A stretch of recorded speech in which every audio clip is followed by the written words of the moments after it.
Hi! First time మన channel చూస్తున్నట్టుగా అయితే మన ఛానల్ని సబ్స్క్రైబ్ చేసుకోండి. నేను చెప్పబోయేది గుబ్బలం మంగమ్మ తల్లి గుడి. నేను చిన్నప్పుడు వెళ్ళినప్పుడు అది చాలా అసలు డెవలప్ అవ్వలేదు. ఇప్పుడు చూస్తే అది చాలా డెవలప్ అయిపోయి ఉంది. అసలు నేను వెళ్ళినప్పుడు ఎంట్రన్స్లో అసలు ఆ గేటే లేదు తల్లి దగ్గర. అప్పుడు అసలు గేటే లేదు, అలా తోసుకుంటూ ఇట్లా పోతూ అట్లా దేవత దగ్గరికి వెళ్ళి మొక్కులు చెల్లించుకోవటం అలా చేసేవాళ్ళు. అసలు చాలా అంటే చాలా రద్దీగా ఉండేది.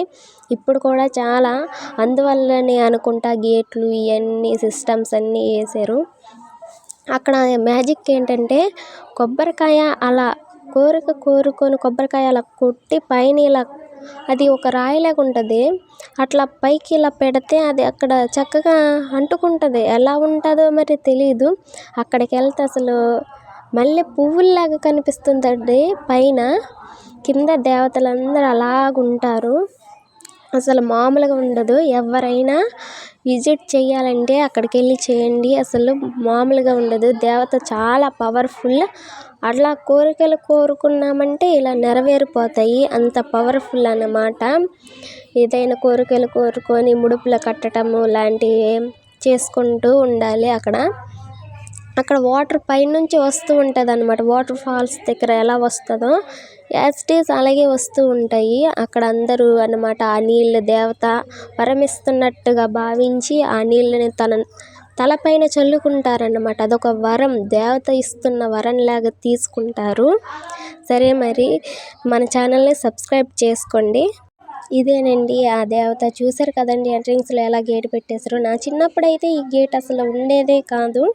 వామ్మో, నన్నైతే మా తాతయ్య గారు ఎత్తుకొని తీసుకువెళ్ళి కొబ్బరికాయ కొట్టించి అవన్నీ చేసి అప్పుడు బయటికి తీసుకొచ్చేవారు. అక్కడికి వెళ్తే అసలు ఊపిరి ఆడేదే కాదు. అంత రద్దీగా జనం, అసలు మామూలు ఎంతమంది భక్తులు అంటే అంతమంది భక్తులు ఉండేవాళ్ళు.